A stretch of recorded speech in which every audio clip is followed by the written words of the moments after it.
you to see what you have created, what is coming through all the time, the paintings, the stones, the Buddhas, the plants, the fish. It's for you. We know that. And to be held all the time in so much love is amazing. Yeah. I've not experienced that in my life.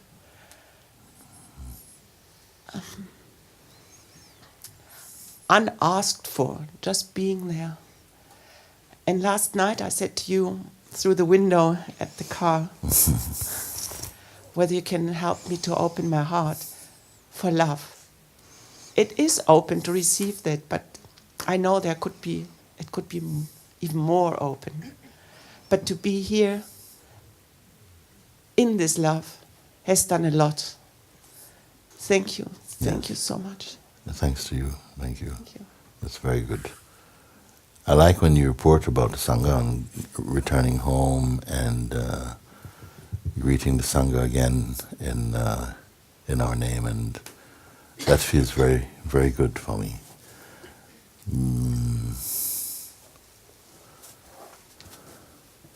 If you've been really here like a sponge that's just been soaking in what is delightful to your heart, no doubt it will radiate into, to all those who are around you. You don't even have to intend that, because whatever you have absorbed, then for sure, at this level, for sure it will radiate into and towards the hearts of those who even have a small interest. It will come. But my hope is that each one really get to the very heart of the invitation, to really stand in the place where it leaves you, in the place that's revealed in you, and don't stop short, because some people, as you know, they experience some resistance even coming up in something as simple and as direct as the invitation. Still, mind comes and resistance come. And we should not be so put off by that, because actually you could say it comes because there's so much power in what is in front of you and what your heart craves for. So the resistance is a sign that you're onto something, and that side of the mind which gravitates more towards keeping your attention on just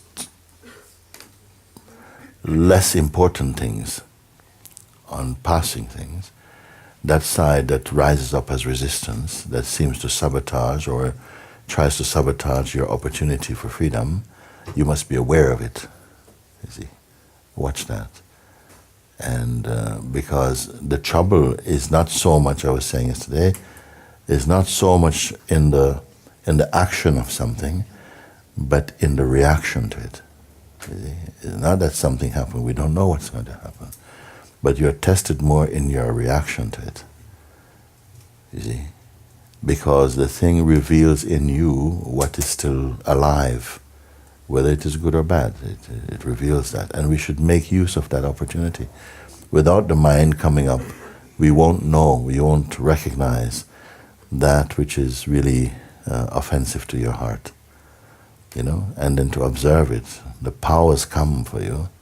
I say anyone who spends some time in satsang genuinely possess the power to bring a chaotic state of mind back into silence. And we must exercise that, not the right, but the opportunity, that power is there, so that we leave entirely the field of personhood.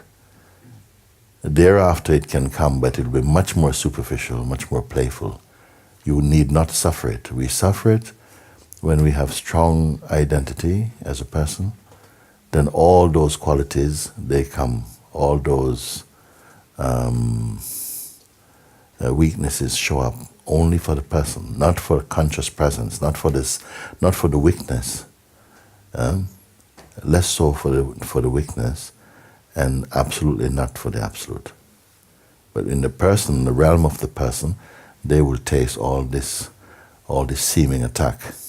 You see, it comes in the early stages, and it will follow your self-inquiry or your invitation, your sadhana, right up for as long as it's allowed to be there.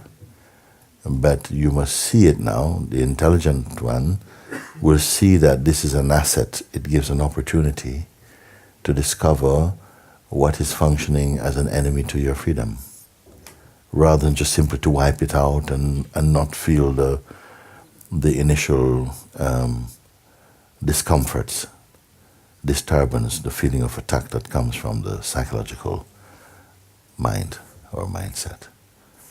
So everything is in your favor. First of all, because you are already the self. You're not going to make a self. We're only simply looking at what is not the self, actually.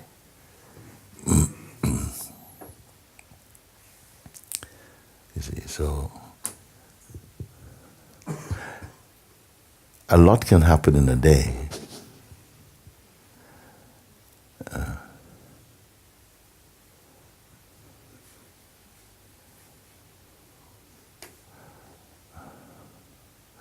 And yet sometimes it will feel that 10 days is not enough. And it's good sometimes to, even as you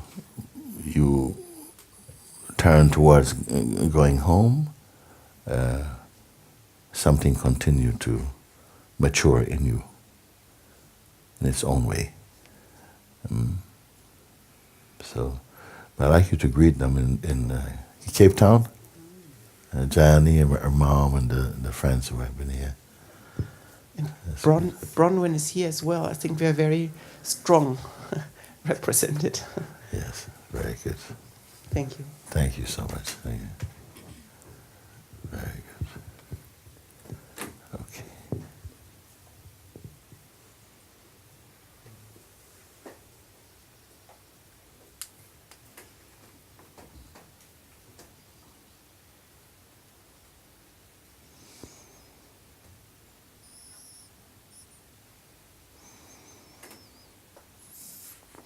Sahaja is helping you to discover, or it's reflecting, the peace that is your natural state. It helps you to recognize that. It is not outside you.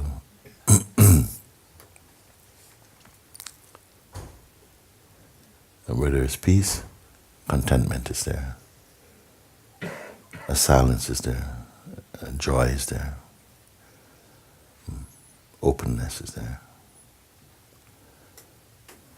Coming in fearlessness, you see. A natural understanding, conviction that you are the formless that come. To discover the formlessness, while there is form, that is something tremendous. Because so much of human life is lived with the attention pointing outward through the senses and the mind to have contact with only what is perishable. You see.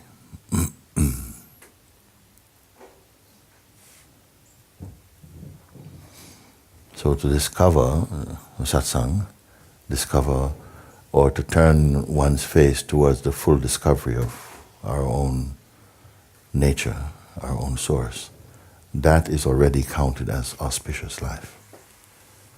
Then to go more deeply into it, so much so that what is not true to you falls away,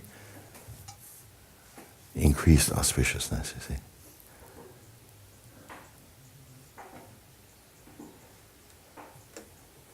And what remains after that, the mouth cannot speak it. The mind cannot comprehend it.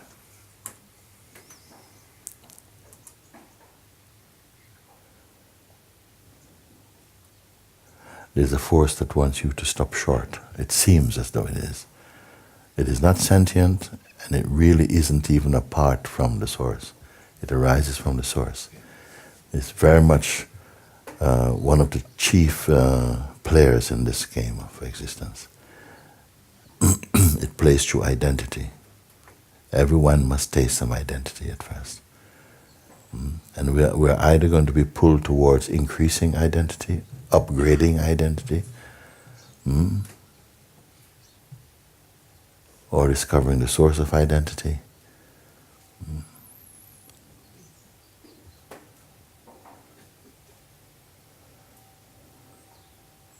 And some of you have been here for some time. After a certain point, you may find that there's a certain degree of peace and joy, spontaneity, and so on. You may think of things or people and they show up, and these things will bring a lot of confidence. But they're not the goal. That must be remembered. That which is to be discovered does not fluctuate.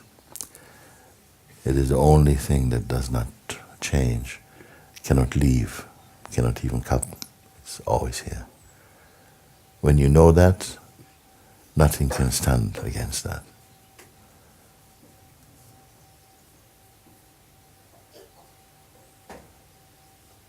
If we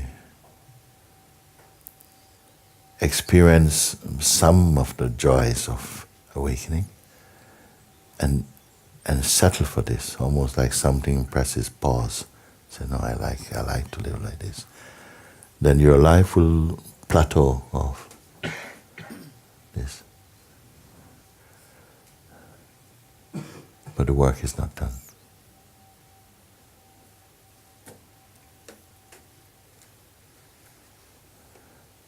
Everything has to come back to zero. Meaning the faith, the belief in tangible things being of some ultimate reality. That must be seen through.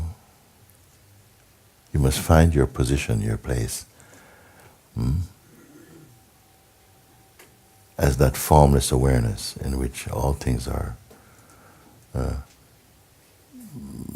In the dynamic world, everything is seen to be moving in some harmony. You will see this. You will not be deeply concerned about that. And yet compassion is there. All this is that love can have a stage to act itself out.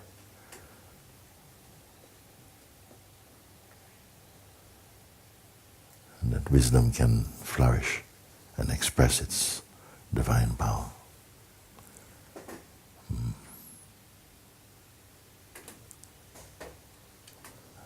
Yes, you want to say something?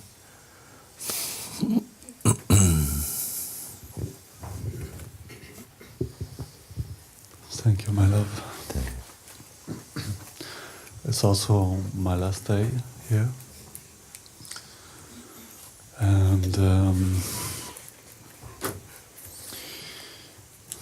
so much has dropped away these days.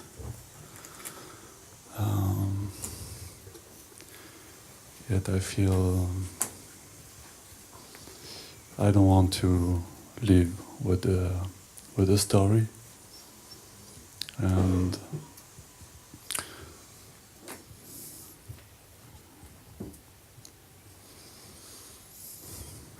also I don't really know what to say, because I don't want to speak from the place of personhood. And this is going on for so many years.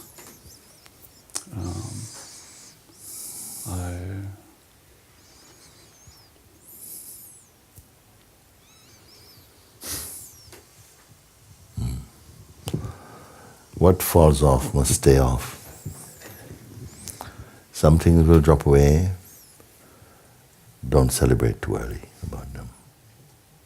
They will come back, some, but not with that same force.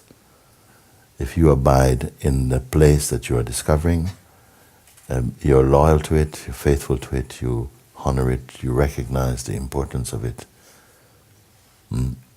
you will not have the sense that it leaves you.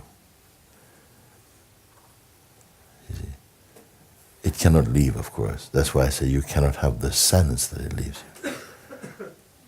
But if our support, if our foundation is built inside the body-mind person, then we are already on stable ground. Because the nature of that realm of the body-mind, it fluctuates all the time.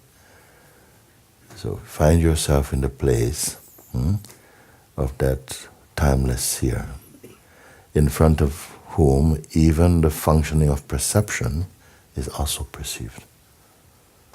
But it's not watching any movie. It's not watching movie. It does not need to turn to left or right. And yet, not even the movement of one atom moves without its will. You will come to know that not by study. You cannot know it by study. Yeah. When the arrogance of outer knowledge falls away, or is melting into that heart, you come to know some things just spontaneously. You don't know how you know it. Unstudied knowledge. Or let's not say even knowledge, unstudied knowingness. You see? So just stay with that. That is the power of this, that we are not moving from book to book, but that you recognize the main point and the main position and anchor yourself in that. Not by force. Sometimes little force. Sometimes we must be not too slack with the mind, not give it too much space. Sometimes you must hold, you must be a bit strict about the way the attention is pulled about. And just keep recognizing, even rather than holding the attention in anything, just recognize that even the movement of attention is perceivable. That's a significant thing, that even the movement of attention does not denote the self. That the movement of attention is also perceived. If you understand this, then you are in the unshakable place. But stay with it. Once you've found that which is yielding good fruit, stay there, stay with it. Merge your identity there. That's it. Simple. The wise or intelligent person recognizes and knows that this life must be for freedom. Use your life for freedom. Because as you come here, you begin to recognize that how much of our lives have been lived in ignorance of the truth and under the very, very limited idea of personhood, and not realizing about the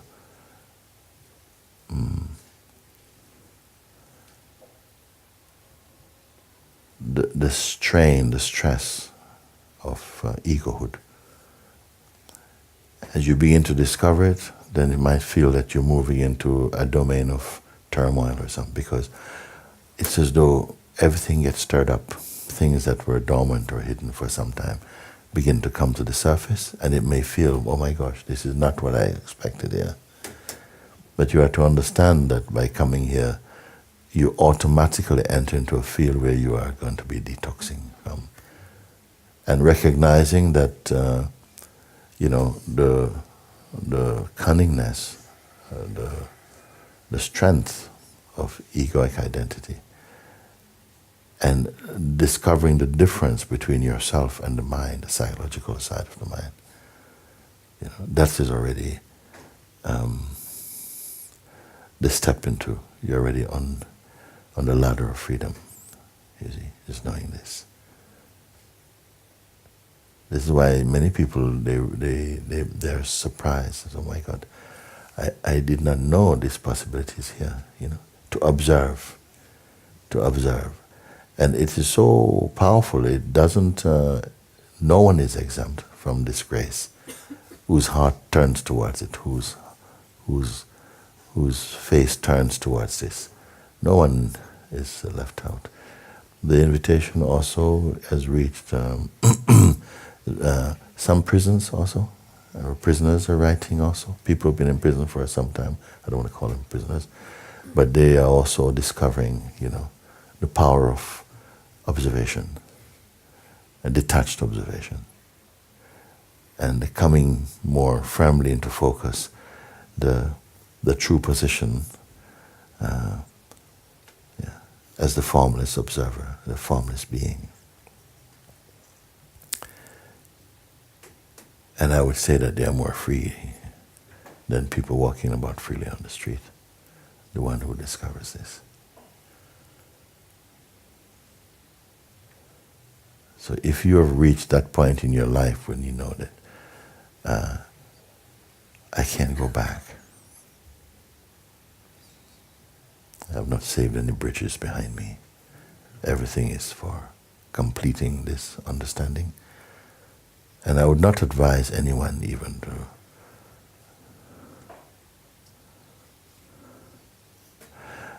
don't take any sabbatical from the truth.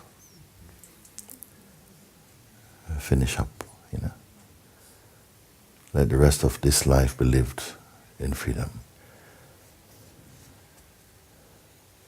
And it will not end in the dropping of this body.